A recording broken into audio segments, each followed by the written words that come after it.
My fellow Americans, a short time ago,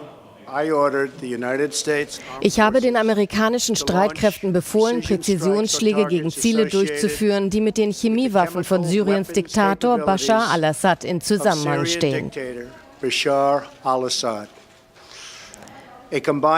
Eine gemeinsame Operation mit den Streitkräften von Frankreich und Großbritannien läuft. Wir danken beiden.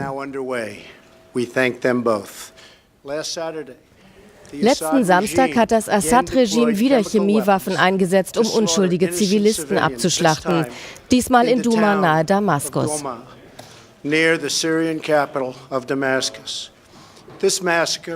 Dieses Massaker war eine bedeutsame Eskalation im Chemiewaffengebrauch von diesem furchtbaren Regime.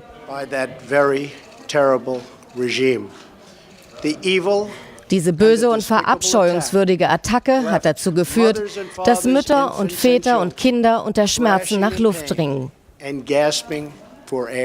Das sind nicht die Taten eines Mannes, es sind die Verbrechen eines Monsters.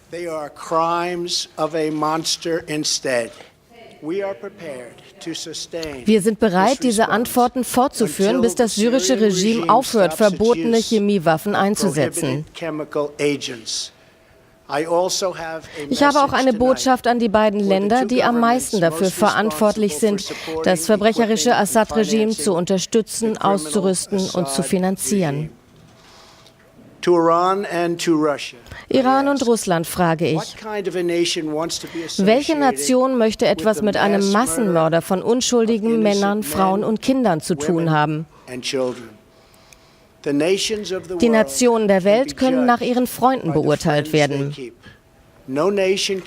Kein Land hat langfristig Erfolg, wenn es Schurkenstaaten unterstützt, brutale Tyrannen, Mörder und Diktatoren.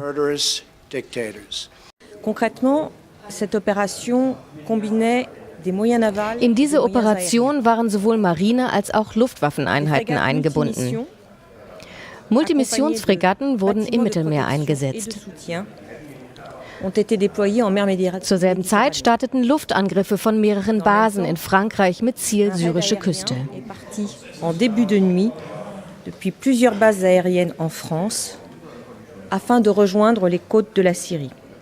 Diese verschiedenen Einheiten haben in perfekter Koordination Raketen auf zuvor ausgewählte Ziele abgefeuert, in enger Abstimmung mit unseren amerikanischen und britischen Verbündeten. Avec nos alliés américains et britanniques. Wir suchen keine Konfrontation und wir lehnen eine militärische Eskalation ab. Deshalb haben wir und unsere Verbündeten sichergestellt, dass die Russen vorab gewarnt wurden.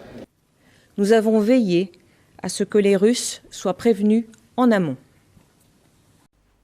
This evening, I have authorized British armed forces to conduct coordinated and targeted strikes to degrade the Syrian regime's chemical weapons capability and deter their use. We are acting together with our American and French allies. We have sought to use every possible diplomatic channel to achieve this. But our efforts have been repeatedly thwarted. Even this week, the Russians vetoed a resolution at the UN Security Council which would have established an independent investigation into the Duma attack. So there is no practicable alternative to the use of force to degrade and deter the use of chemical weapons by the Syrian regime. This is not about intervening in a civil war. It is not about regime change. It is about a limited and targeted strike that does not further escalate tensions in the region and that does everything possible to prevent civilian casualties. And while this action is specifically about deterring the Syrian regime, it will also send a clear signal to anyone else who believes they can use chemical weapons with impunity.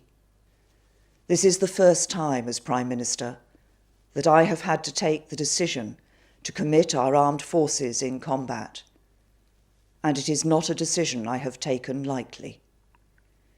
I have done so because I judge this action to be in Britain's national interest. we cannot allow the use of chemical weapons to become normalised within Syria, on the streets of the UK, or anywhere else in our world. We would have preferred an alternative path, but on this occasion there is none. History teaches us that the international community must defend the global rules and standards that keep us all safe.